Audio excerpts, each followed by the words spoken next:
ตอนนี้ไงก็แค่แต่เราถ้าเจ็บผู้ดอกเนาะแต่ข้อใหญ่ตาคือตาคลุลาบ้าขาดบอกกูว่าอย่างนี้ตาโซโอ้ตลอดล้อละแต่ตอนนี้จิตเตบ้าขาดดีควาร์กะดีพูร์กะเอาไว้ได้มีกว่าอยู่ก็เนาะว่าอยู่ก็เอาไว้ตาที่ตาบ้าเลยอัตราทูปากอย่างเลยเลลาคอร์ปากเลยตัดเมสุขุเนาะตัดเมสุขุความยาวปากอย่างเอาไว้มีกว่านั้นเลยอุดรตาสีดาบาลาทูซีเลยแพ้อัทูอาคานีปากก็มีเลยอยู่เนี่ยปากก็ได้เลยเหนือเพชรกีฬาสปอร์ตเหนือเพชรกีฬาสปอร์ตปากก็ลูกเวมีลูกเวเลยบรรดาหูปากก็ได้เนี่ยน้องมอเนาะมอดอดีพูดกันนี้เอาไว้ได้ที่อุได้เลยทีซานอเลยแม่วะตำบลแม่วะหลวงอำเภอท่าสองยางจังหวัดตากแต่เรื่องทีซานอในยิเลตือบ้าพาหยิดเลยเนี่ยเนาะที่ซานนออีวิโจจื้อท่าแม่คูท่าตาดูนี่เลบะแค่เลยเลยเนี่ยนี่บ้านสันเราใครได้แต่เลบะใบจีรีเดี๋ยวยังแต่ดีพูดอะไรนี่แต่ไม่ตานอมีแบบเพตาสอนเลยที่บ้านตันนี่ใหญ่เอาไว้ได้เดืออุทอล้อเนาะคนเราบอกว่าเดี๋ยวล้อสั่งอย่างดูมาละตาเราตาเกลวันนี้เมตาเราตาเกลเลยเกลมือเกลโบดูเลยตื่นบ้านสันเราเกลก็ได้เจ็บผู้เนาะตาเลยทอรู้ดีบ้าบ้านฉันเราดีพูดไงดาวเวลามีกว่าเลยดีต่อยเต็มก่อนเนี่ยอุดรตาดีดาบ้าเลยตาทูคุณเรามีดูมาเนาะใครนะเวมีกว่าเงี้ยพูดเรือเนาะเราใครนี่ดูกว่าเราบุญติดพลาดเลยดีพูดไงนี่เอาไว้อัตาทูเลยเอาวิดีโอนี่ล้อเนาะถึงแม้ว่าช่วงชกจะเสียเปรียบหัวใจไม่เสียเปรียบครับประเภทหัวใจใหญ่กว่าตับสับศอกซ้าย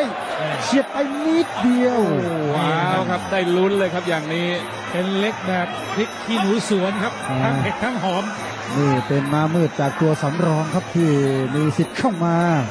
แทนกราบมารพีเคครับโอ้ยเอาอีกแล้วครับศอกซ้ายครั้งที่สองครับศอกสั้นแม่ตีเล็กวันนี้โอ้หักเหลี่ยมครับเจออาวุธลับแล้วนะครับมวยไทยสูงต่ำดำขาวไม่ใช่ประเด็นครับน้ำหนัก112ปอนด์เท่ากันวันนี้ชื่อเหนือเพชรแต่ว่าจะเหนืออาวุธหรือเปล่าต้องตาม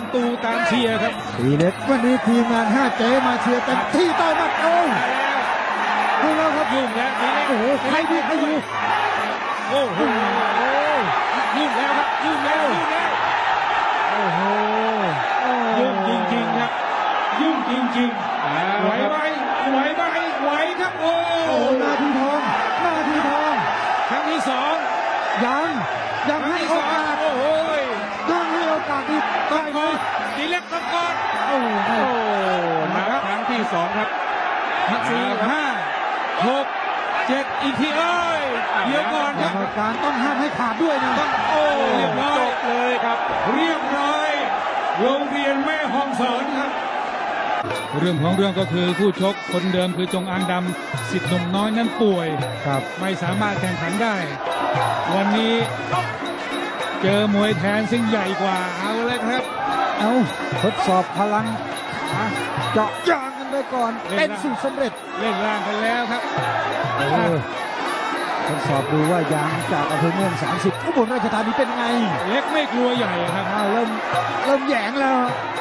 มันเล็กเอายังไงดีแหยงแล้วครับโอ้โหดูห้าวเหลือเกินห้าวทีแล้วก็ห้าวครับโอ้ยห้าวอยู่ไหมไม่มีโอกาสโต้กลับแล้วครับลูกเงินเล็กน่าจะรอดนะครับโอ้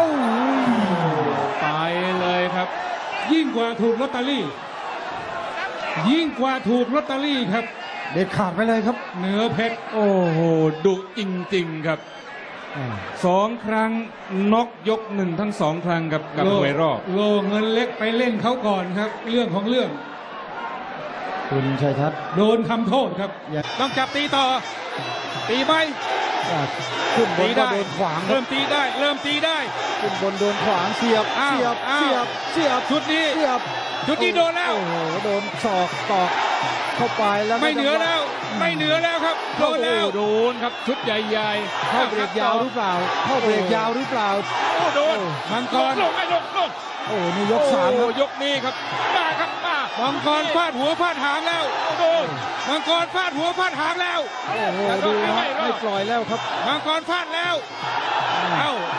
หลุดออกมาเจอศอกตีกันต่อใครฟาดใคร อุ้ยครับศอกเอาแล้วครับได้เลือดไปแล้วหัวใจใหญ่กว่าตับจริงๆครับเหนือเพชรใครกินใครโอ้นี่ครับโดนชุดใหญ่โดนเยอะครับแตกไปแล้วดูครับคนเหนือดวงแตกแล้วปล่อยมือแตกแล้วแหกแล้วหน้าคนแตกคือมังกรทองหรือเปล่าน่าจะเป็นคนเหนือดวงนี่นะครับแตกทั้งคู่คนละข้างครับมังกรแตกใต้คิ้วขวามีสู้โอ้ในเป็นยังไงครับมังกรทองฟาดได้ไหมโอ้ในนั้นเป็นของมังกรทองครับแต่ว่ามีลุ้นจับแล้วต้องตีโอ้ยจับแล้วต้องตีจบแล้วยก3ได้เป็นคนละแผลโอ้เพลงเข่านั้นไม่ธรรมดาครับจับแล้วตีอีกคนก็พยายามจะแก้เข่ามีจังหวะก็สับศอกมาอีกแล้วครับนี่ครับเพลงเข่าเสียบซ้ายวันนี้ไม่ว่าเหนือเพชรจะแพ้หรือชนะถือว่าหัวใจสอบผ่านครับนี่รัดล่างทำให้ตีในลำบากผู้เต็มร้อยครับได้ใจพี่น้องแฟนมวยแน่นอนครับไปโอ้เต็มบวกศอกครับบวกศอกครับ6ครับบวกศอกสั้นมังกรเรียบร้อย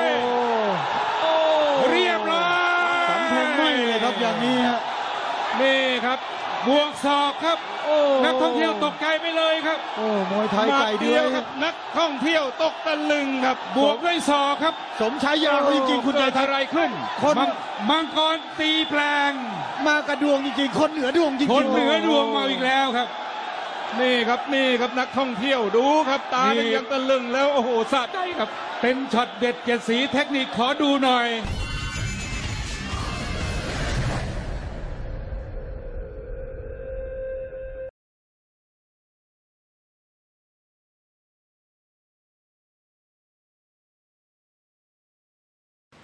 เอาไว้นี่มีไว้ได้ตาทัวร์กี่กลุ่มนี่เนาะเลยตอนเนี้ยพูดตลอดตากบูอุสกอดอัดอูออากเนาะเลยตอนเนี้ยพูดตลอดว่าเลยมีไอ้ดอกมาเจียวไม่ดื่มแต่ที่ผ้าเยดาดีที่ที่นี่ค่ะบัญชีแอคเคาท์บ้าเนาะเลยตอนเนี้ยพูดตลอดเยเตซื้อก็ว่าไม่บ้ามาเจียวเกลดีเลยบ้านฉันนั่งดอยช่วงไหนเลยซื้อมือเกลเสือหาคือสิ่งเนี้ยเนาะซื้อมีไอ้ดอกมาเจียวดอยช่วงไหนเลยเกลก็อู้ไว้ได้ก็สอดล้อเนาะแต่ไม่เป่าปากกาบ้าเป็นไม่ได้ปากอย่างเงี้ยดีสอล้อเนาะปื้อมีหลอกคือเว็บวิเศษเถอะเลยตอนเนี้ยคนเราไปเก็บปากอย่างเงี้ยเนี่ยไปบ้าหลอกคุยลบภาษานี่ล้อเนาะเลยตอนเนี้ยคนตัดดอกเอาไว้นี่ไปเชื่อก็ตัดสหก็สก็เลยเอาไว้เดือดล้อเนาะดอกเลยไปสิ่งอย่างเอาไว้ได้มีปากกันเลยบ้าอีถ้วยกว่าถ้วยดูผู้เธอผู้ล้อเนาะความยังมีปากเลยคือกลัวคือจีได้เทเก่านี่ล้อเนาะเลยตอนเนี้ยคนภาษาอย่างเงี้ยบ้าดูมาเดี๋ยวตอนนี้คนตัดเราแต่ป้าเจอไปล้อเนาะตามดูตาพูดออกมาล้อ